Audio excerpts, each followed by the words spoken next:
Welcome to the Grace and Grit podcast, made for women who want their healthiest years to be ahead of them, not behind them.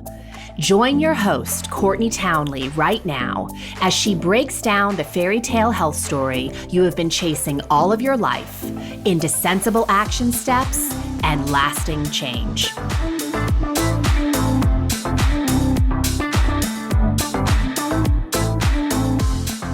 Hello, my friends, and welcome to the Grace and Grit podcast. This is your host, Courtney Townley. As always, I am beyond delighted that you decided to join me here today. And I hope all is going relatively well in your world. I hope it's going really well. And I'll tell you a little bit about what's happening in my world. We are actually about 2.5 weeks out from our first ever Grace and Grit retreat here in Northwest Montana. And this has been something that's been on my heart quite literally for nearly 20 years. So I remember 20 years ago when I was on my honeymoon with my husband. We were in New Zealand in a kayak. And I remember having a conversation about, wouldn't it be great if we could create an experience where people could come out to a place like Montana and decompress and connect with each other and get some great education and inspiration around how to take better care of themselves and sort of what the next steps for their life are and all of these things. And it took us a minute, but we finally created the experience. And I have to tell you, putting this event together has been nothing but joy-filled. It has been a year in the making. And we have 16 women from all over the U.S. flying out to Missoula, Montana, where we will transport them to an incredible 2,000-acre ranch that is wedged between mountains and the Blackfoot River. And we will spend 4 days together, connecting, sharing, being inspired, being educated, and really getting clear on where we currently are and where we want to be heading. So I am really excited about this event. And obviously, I have to run this event before I decide to do it again. But if the experience of running the event is anything like the experience of putting it together has been, it is going to be magical. And I will absolutely do more in the future if that proves to be true. So if you are someone who is listening or watching this podcast today and you are interested in coming out to a place like Montana to have that kind of experience, I would highly encourage you to head on over to my website, graceandgrit.com/retreat, and just get your name on the wait list, because when we advertise the next retreat, you will be among the first to be notified. And I will tell you, this retreat, the one that we're running first, we sold out in 2.5 hours. So I started marketing. I didn't even market. I sent out an email to my private community in March of this year. And 2.5 hours later, we had all the spots sold. So again, if I do run these in the future, if you want your best chance at reserving a spot, make sure your name is on the wait list. All right, that's what's happening in my world right now. I just wanted to share that. And if you have been listening to this podcast for a while, undoubtedly, you have heard me say at least once, probably 1,000,000 times, that life is transformation. And it is so much more sensible for us to pursue and develop skill sets that help us to navigate the fact that life is transformation versus pursuing strategies and playbooks that only create a once-in-a-lifetime transformation. And I don't want you to hear that if you are someone who really wants to create a once-in-a-lifetime transformation, great, good for you, go down that road. But just be aware that there's more transformation coming, because that's what life is. And it's always going to present you with a lot of opportunity to navigate your way through transition. Life is a series of transitions. And In no time in our life is that probably more true than at midlife. Because at midlife, in the realm of midlife, we are going through so much transition. That might look like a career shift. It could look like changing jobs, starting a passion project, starting your own business. It could look like retirement. But there is often some type of transition with our careers. There is often transition at midlife with relationships. That might look like the relationship with your spouse. It might look like the relationship you have with your parents. It might look like people passing, kids leaving the home. It can look like a lot of things. Transitions also show up in midlife in our living situations. So we are sometimes downsizing. We are sometimes building dream homes. We are sometimes moving across country or to a foreign country. And even the living situation inside the home may shift. So you may go from being a partner in a relationship to living alone, or having kids in your home and now they have left the home and we have become sort of the proverbial empty nester. And then, of course, there are transitions in our own biology at midlife. Our hormones are shifting, our bodies are shifting. And sometimes we might even go through something like a diagnosis of some kind. That may be a part of our transition. And these transitions at midlife really present the midlife woman with the opportunity, a unique opportunity, to engage in what you'll often hear me refer to as the rumble. And the rumble is really kind of that awkward dance between where we have been and what we have known into a space that is yet to be determined. And it's riddled with a lot of complex emotion. There's fear, there's excitement, there's anxiety, there's worry, there's all kinds of things that show up in the rumble. And helping women to navigate the rumble in a way that preserves their well-being from cell to soul is really the heart of the work that I do with my clients. Because it is all too easy to generate a lot of unnecessary suffering in the midlife transitions. So in today's episode, I thought it might be helpful to share with you a few things that I have learned from working with so many midlife women over the years who are in fact rumbling with these midlife transitions, and how to do it in a way that affords you a lot more ease and grace and a lot less unnecessary suffering. So I think it makes a whole lot of sense that we start by having a conversation around what midlife is, because this is a question that actually comes up a lot. I get emails, I have clients talking to me about it.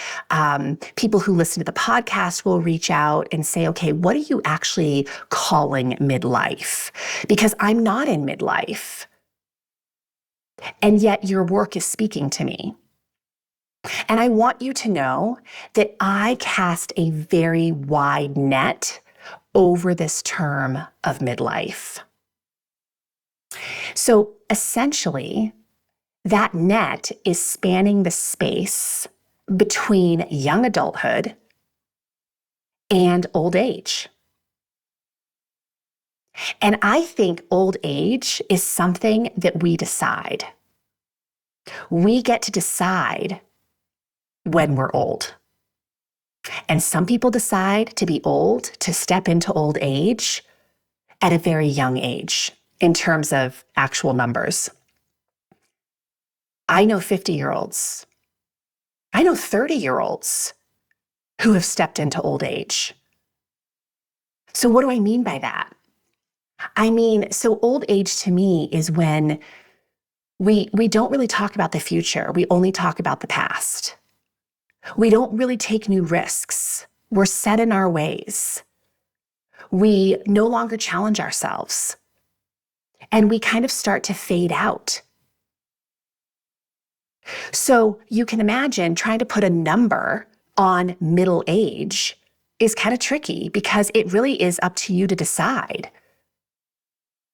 where middle age is going to be for you. And my hope for you is that you decide to be in middle age when you're 80, when you're 90. Like you can still be in middle age at that age. My family and I have kind of a joke that we always toss around in our household, which is you've let the old man in or you've let the old woman in. And this comes from Toby Keith has a song called Don't Let the Old Man In. And I'll just read you some of the lyrics from that song. It says, "Don't let the old man in. I want to leave this alone. Can't leave it up to him. He's knocking at my door. And I knew all my life that someday it would end. Get up and go outside. Don't let the old man in. Many moons I have lived, my body's weathered and worn. Ask yourself how you would be if you didn't know the day that you were born. Try to love on your wife and stay close to your friends. Toast each sundown with wine. Don't let the old man in."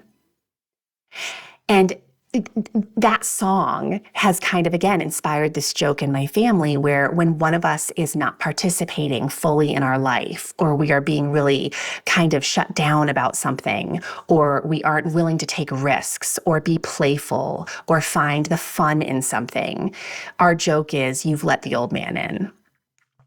And so I just want to invite you to consider that middle age is the age that you continue to not let the old woman in.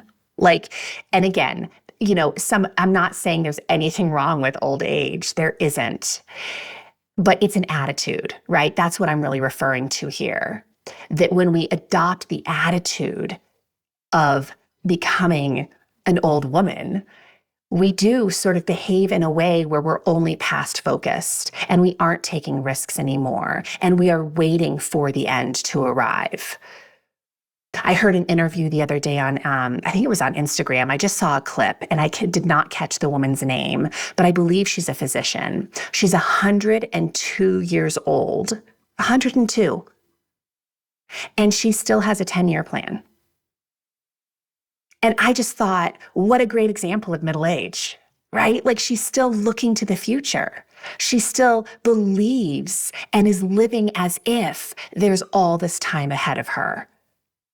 So you define for yourself what you want middle age to mean. But like I said, I cast a very wide net over the term of middle age in terms of numerical age. So the space in between young adulthood and old age is going to offer you a lot of invitation, right? And some people refer to this invitation as a crisis. We've all heard the term midlife crisis because there's so much rumbling that happens. And often a lot of that rumbling is happening in high doses. So we're having relationship challenges and career challenges, and we're starting to deal with our body changing in ways that we don't understand. And it's all starting to stack on top of each other. And so a lot of people refer to that as midlife crisis. And I really love Brené Brown's perspective on this. She calls midlife more of an unraveling. In fact, if you go to her website and you look for the article Midlife Unraveling, you will read all about her philosophy on this. But I'm just going to read you a snippet of that article. She says, people may call what happens at midlife a crisis, but it's not. It's an unraveling. It's a time when you feel a desperate pull to live the life you want to live, not one you are supposed to live. The unraveling is a time when you are challenged by the universe to let go of who you are supposed to be and embrace who you are. And so I kind of think about midlife, again, as this really liminal space. And liminal space is really kind of, it can be psychological, it can also be physical. So physical liminal space is like when you leave your room and you walk down the hallway to enter another room. The hallway is the liminal space. It's just a transition space. And in a way, that's how we can think of midlife. It is a giant transition space from who we have been at young age to who we will be in old age. And basically a space of how we have been living versus how we want to be living moving forward. So where are you currently and where would you like to be? The space between those two is liminal space. It's a transition space. Lots of rumbling happens there. And I've heard this referred to as the river of misery because it sometimes feels that way. Like being in that transition space can feel incredibly uncomfortable. It doesn't feel good. It's messy, it's uncertain, and it's very humbling. And for all of those reasons, we often try to avoid it. So even though you're in it, you're not necessarily psychologically present in a way that is useful.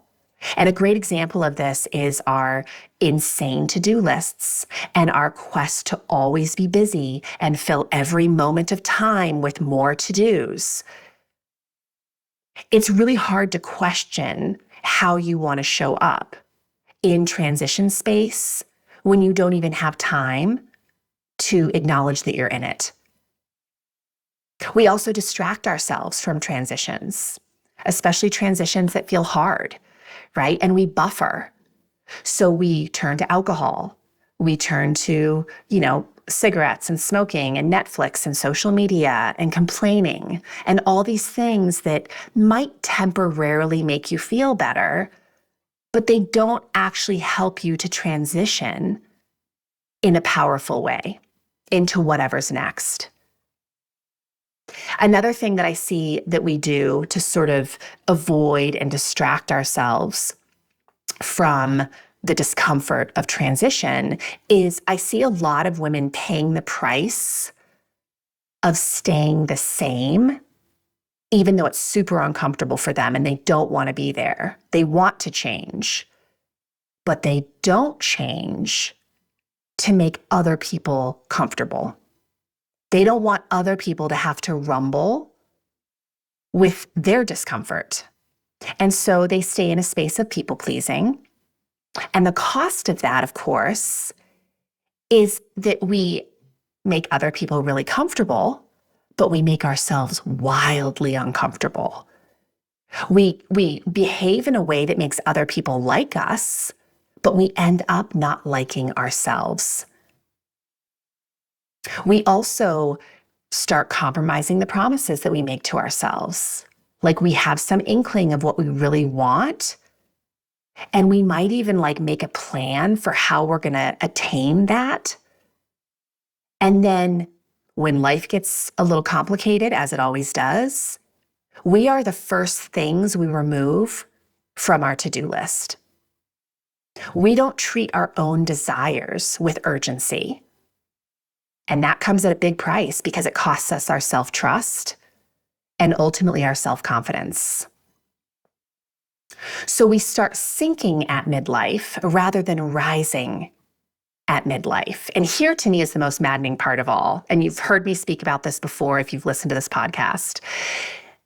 That rather than doing the real work of what's broken at midlife, rather than doing the real work that our transitions are inviting us to do, I see so many women hyper-focusing on their body being the problem. Because that's normalized in our culture. It's socially acceptable to hyper-focus on your body being problematic. But the truth is, losing 10 more pounds, getting to your ideal body weight is not going to make you happier at work. It's not going to fix your marriage or make you more clear on what you want your purpose to be moving forward now that your kids are no longer at home. So focusing on the body as the problem for a lot of women is honestly just an avoidance tactic for not facing the real work that midlife is inviting you to do. It's a way of distracting ourselves. It's way easier to focus on my body being the problem than there not being any communication in my marriage, right? So look, full disclosure, I am 110% human. I don't have midlife all figured out, not by a long shot. But I have had the amazing privilege of walking alongside of hundreds of women who are rumbling in that in-between space between where they have been in their youth and where they are headed in their later years. And there are a few things that have become acutely clear to me that they can do to help make that journey more grace-filled. So when you start rumbling with midlife transitions, and I'm assuming if you're listening to this podcast, you probably already are, you're thick in the rumble. However those transitions are showing up for you, because they're a little different for all of us. But here are a few things you might want to consider to help end any unnecessary struggling. First and foremost, how are you thinking about your midlife transitions? Whether it's hormonal or it's relational or it's something at work, how are you thinking about it? Are you thinking about it as a crisis or as a canvas? A crisis, if you're looking at it through the lens of a crisis, that means you're problem focused. It's a problem. And we marinate in the problem. But when I look at my transitions as a canvas, I become solution oriented. I'm looking at it now as an opportunity to reshape and really reconsider how I want to be showing up here. So I have a client that I was speaking to recently who is becoming an empty nester. Her kids are leaving the home, and she has really been wrestling this year with this whole notion of what is my purpose? What is my purpose? What am I going to do now that my kids are gone? I don't have a purpose. This is her language, not mine.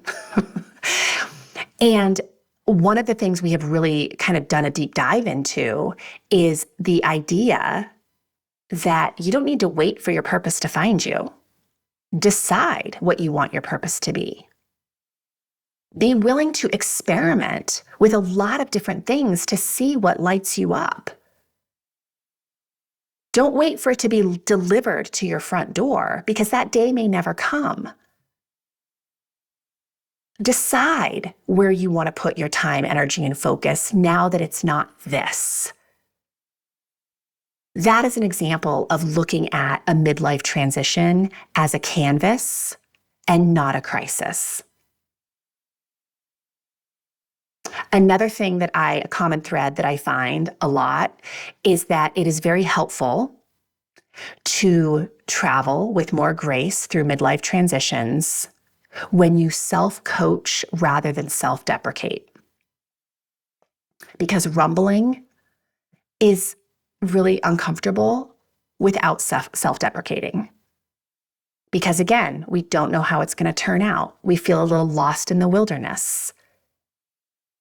We don't have all the answers. We're mourning losses. We're mourning the ending of things. And when you say things to yourself like, I'm not capable, I'm too old, it's too late, I've never been any good at anything, my body sucks, that's unnecessary suffering.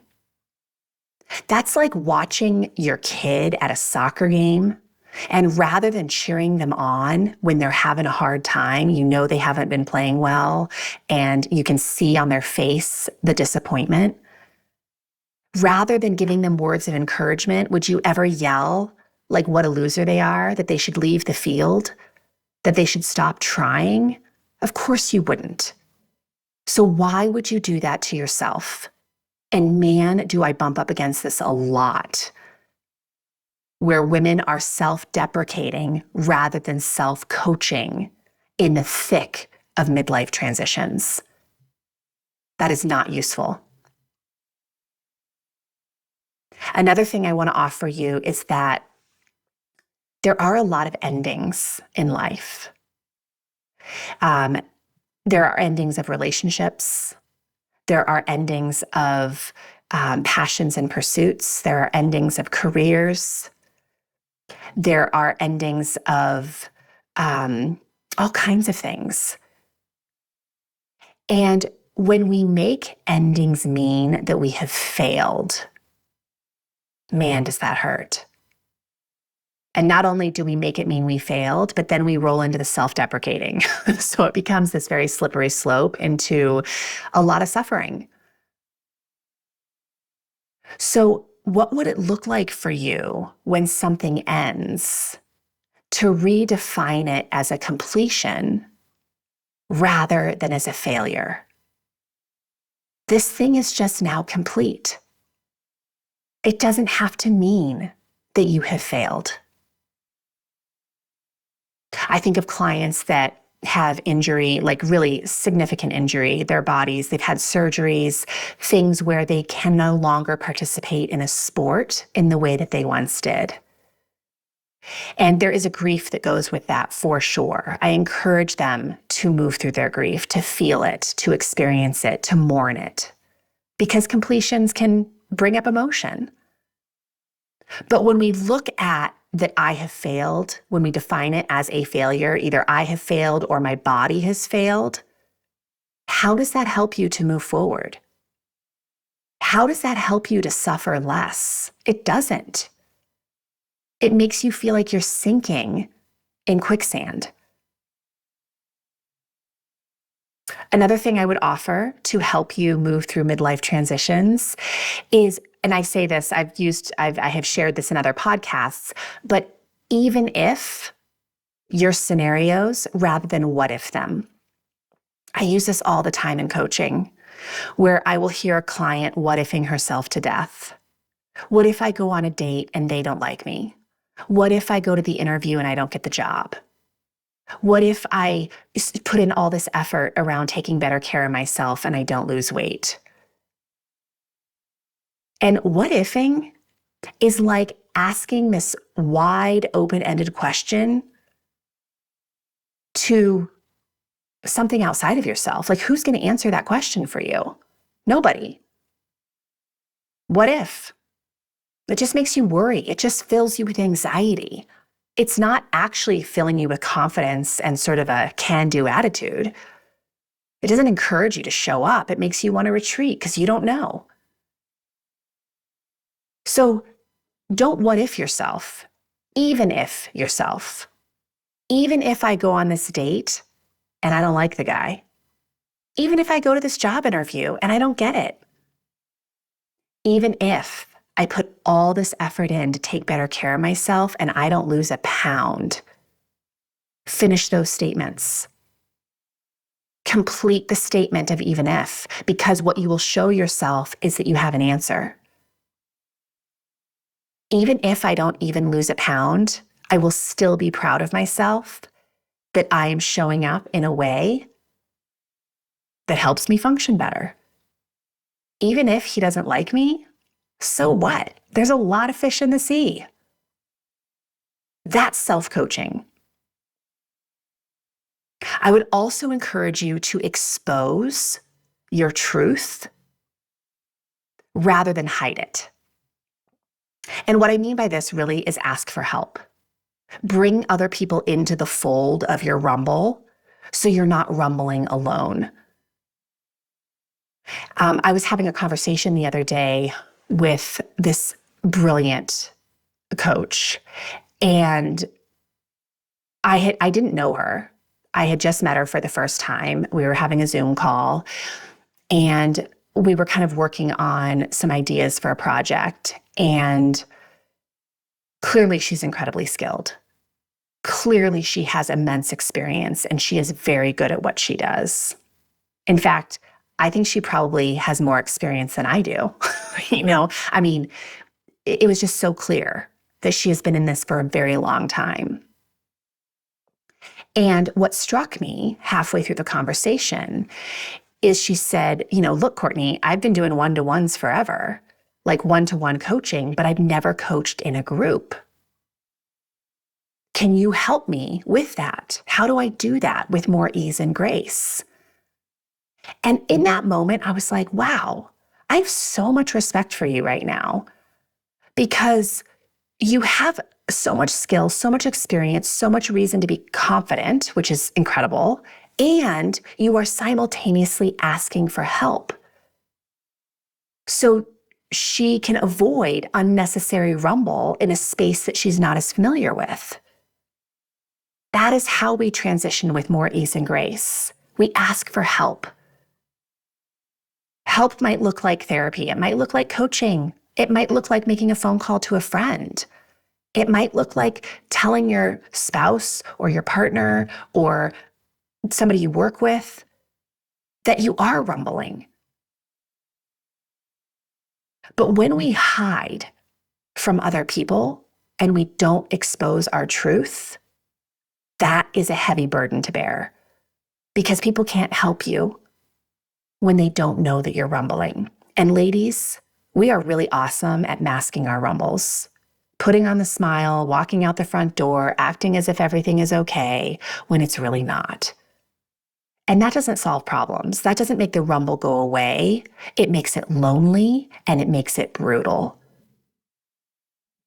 The final thing I want to share with you today to help with these midlife transitions is to lean in, not out. Lean into the truth of your life rather than trying to escape it. So what I mean by that is be honest that you are indeed rumbling. There's nothing wrong with the rumble. I always say to my clients, you cannot rise without the rumble. There would be no need to rise if you never rumbled. Rumbling makes us more fortified. It makes us stronger. It makes us more resilient. It makes us smarter, wiser. You wouldn't want to avoid rumbling, even if you could. But when it comes for you, and it will, and it does, and sometimes it comes in massive amounts, be honest that you are in the rumble. Be honest about how you are making it harder than it needs to be. Face your misalignments. Face the things that you can take responsibility for that are making the rumble harder than it needs to be. Feel your feelings. I always say emotions are signs of aliveness. And if we are always trying to avoid them, we never feel truly alive. And furthermore, your emotions have so many messages for you. They aren't something to be feared and shut out. They are something to be invited in so you can learn from them. I always say that ignoring your emotional messages is a lot like having a map to your life that you refuse to look at. So you're carrying it in your backpack, but you just keep wandering through the woods, totally lost, but refuse to open your map. Your emotions have intel for you. And we've all had that experience, right? Of being in the car with someone who's clearly lost, but they refuse to ask for directions, or they refuse to look at a map or ask for help. And then it just becomes this really stressful and time-wasted experience. Stop doing that. Listen to your emotions, invite them in, even the ones that you really avoid, right? The ones that don't feel so good. Invite them in. What do they want you to know? Lean in, not out. Okay, quick recap of what we've covered here. So to help you travel with a little more ease and grace through the midlife transitions or through the midlife rumble, here's a few things. Look at it as a canvas, not a crisis. Where's the opportunity here? It is an opportunity. Self-coach rather than self-deprecate. Look at endings as completions, not failures. Things are simply complete. Even if the sticky situations, don't what if them. Stop asking what if questions. Start even ifing and notice the confidence shift. Expose your truth to other people rather than hiding it, so you can get support, so you can get help, so you can move to where you want to be faster. And lean in to your truth rather than leaning out. And I mean being honest with yourself, radically honest, and start to invite all your emotions to the table so you can learn from them. And please, above all, my friends, know that I am rumbling right alongside you. Have a great day, and I'll see you again next week. Or in 2 weeks, excuse me, because we're doing this bi-weekly now. All right, I'll talk to you soon. Take care.